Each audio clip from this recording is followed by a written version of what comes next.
Your excellency प्रधानमंत्री Ishiba जी, भारत और Japan के बिजनेस लीडर्स, देवी और सज्जनों, नमस्कार। कोनिचिवा।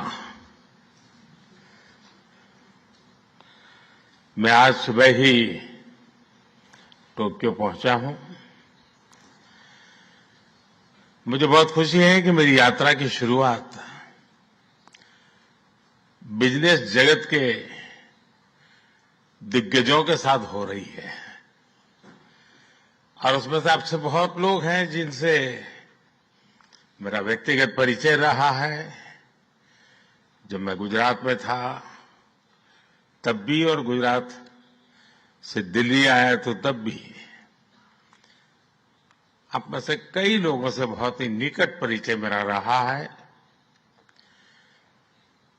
और मुझे खुशी है कि आज सबसे मुझे मिलने का अवसर मिला है। मैं प्रधानमंत्री इशिबा का विशेष रूप से आभार व्यक्त करता हूं कि वे इस फोरम से जुड़े हैं। उनके बहुमूल्य वक्तव्य के लिए मैं उनका अभिनंदन करता हूं। साथियों, भारत की विकास यात्रा में जापान हमेशा एक अहम पार्टनर रहा है। मेट्रो से लेकर मैन्युफैक्चरिंग तक, सेमीकंडक्टर से लेकर स्टार्टअप्स तक, हर क्षेत्र में हमारी साझेदारी आपसी विश्वास का प्रतीक बनी है। जापानी कंपनियों ने भारत में $40 बिलियन से ज्यादा का निवेश किया है। मात्र पिछले 2 वर्षों में $13 बिलियन का प्राइवेट इन्वेस्टमेंट हुआ है। JBIC कहता है कि भारत सबसे प्रॉमिसिंग डेस्टिनेशन है। जेट्रो बताता है कि 80% कंपनियां भारत में एक्सपांड करना चाहती है और 75% ऑलरेडी मुनाफे में है। यानी इन इंडिया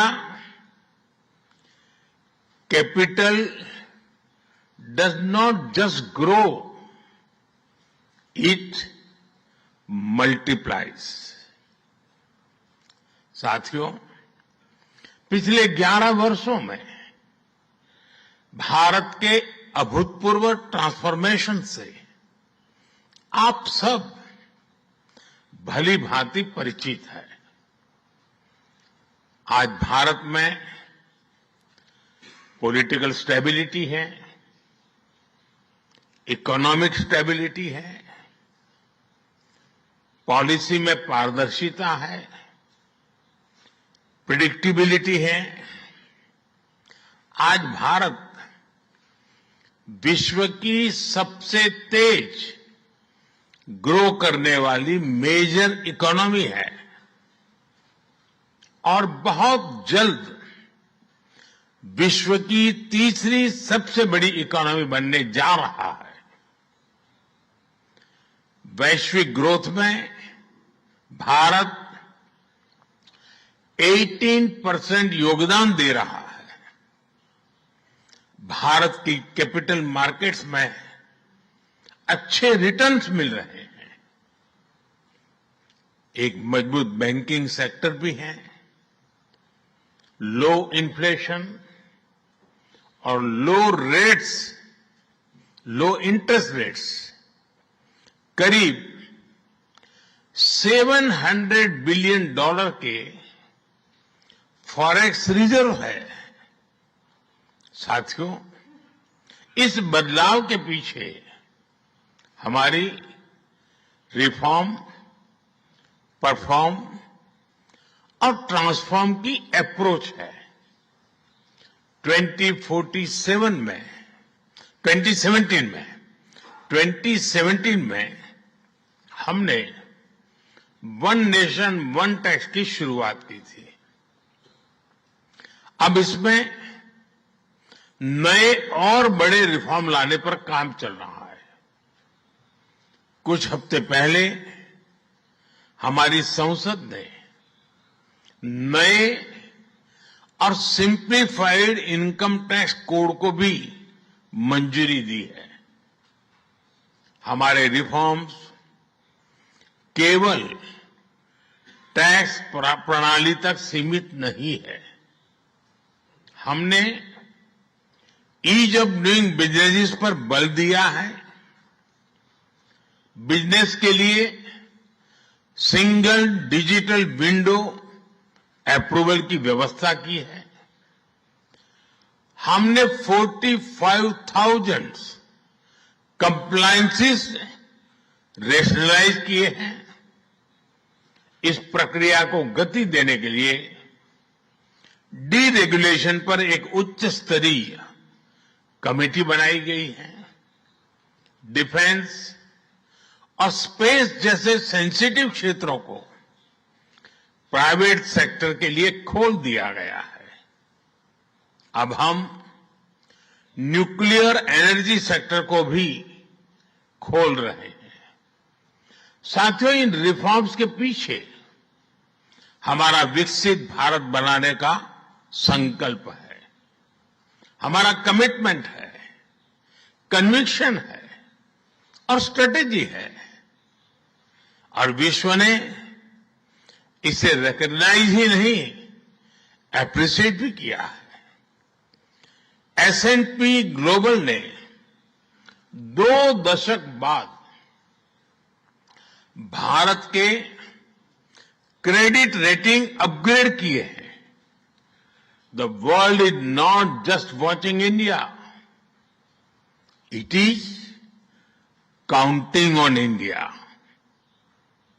साथियों, अभी भारत जापान बिजनेस फोरम की रिपोर्ट प्रस्तुत की गई। कंपनियों के बीच हुई बिजनेस डील्स, इसका बड़ा विस्तार से वर्णन दिया गया। इस प्रगति के लिए मैं आप सभी का बहुत बहुत अभिनंदन करता हूं।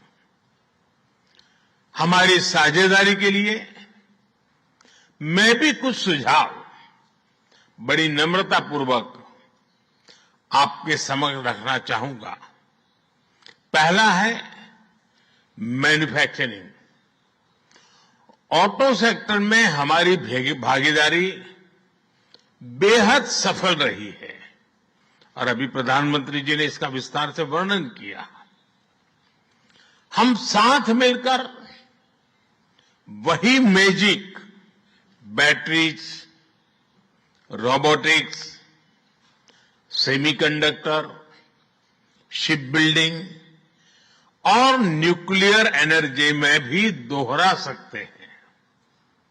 साथ मिलकर हम ग्लोबल साउथ, विशेषकर अफ्रीका के विकास में अहम योगदान दे सकते हैं।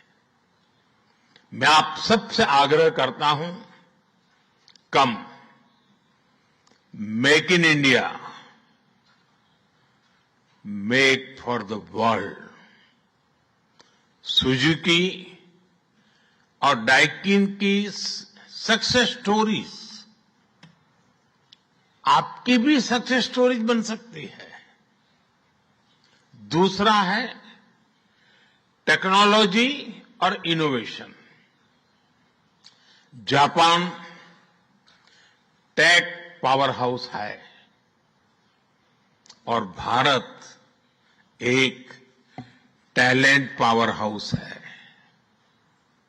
भारत ने AI, semiconductor, quantum computing, biotech और स्पेस में बोल्ड और एम्बिशियस इनिशिएटिव लिए हैं।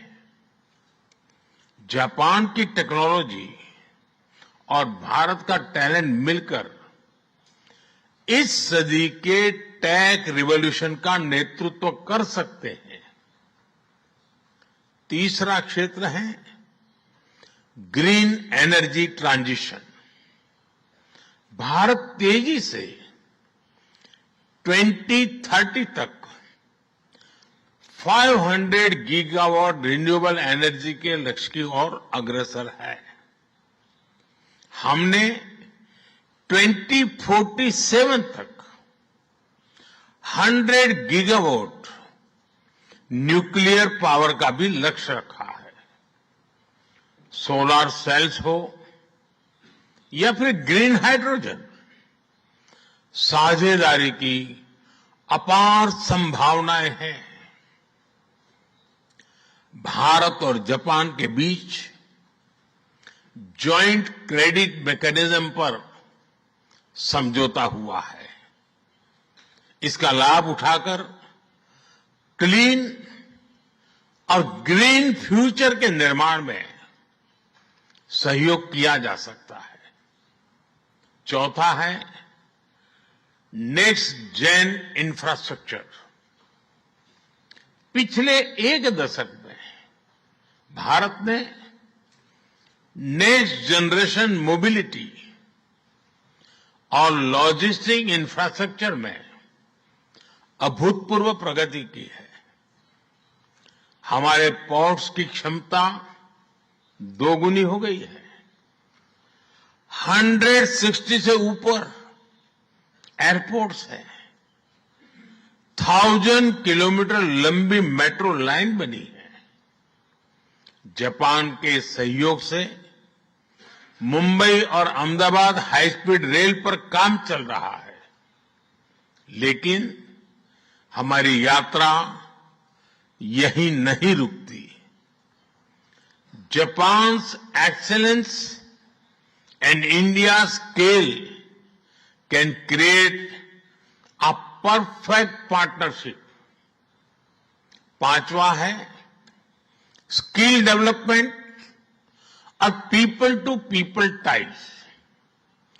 भारत का स्किल्ड युवा टैलेंट वैश्विक जरूरतें पूरी करने की क्षमता रखता है। इसका लाभ जापान भी उठा सकता है। आप भारतीय टैलेंट को जापानी भाषा और सॉफ्ट स्किल्स में ट्रेनिंग दें और मिलकर एक जापान रेडी वर्कफोर्स तैयार करिए। A shared workforce will lead to shared prosperity।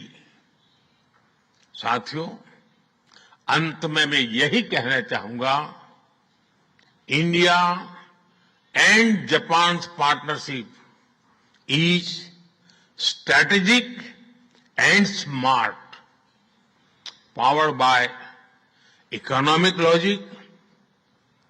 We have turn shared interest into shared prosperity. India is the springboard for Japanese businesses to the global south. Together, we will shape the ASEAN century, Asian century for stability, growth and prosperity. इन्हीं शब्दों के साथ मैं प्रधानमंत्री Ishiba जी और आप सभी का आभार प्रकट करता हूं। अरिगातो गोजाइमास। बहुत बहुत धन्यवाद।